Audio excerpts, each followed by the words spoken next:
Kay LG, ito daily routine natin. Dito tayo sa ating pumpkin kalabasa farming.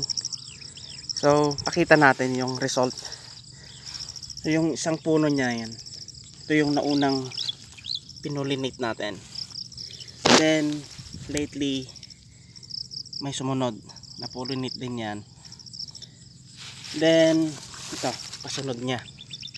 So 1, 2, 3, kada tatlong dahon meron siyang bunga. Pero yung sumunod 1, 2, dalawa lang yung pagitan, meron na naman yan. So kailangan natin na mag-pollinate kagaya nito. Po-pollinate natin. Kaya kumukuha tayo ng male na flower. Kasi ito siya.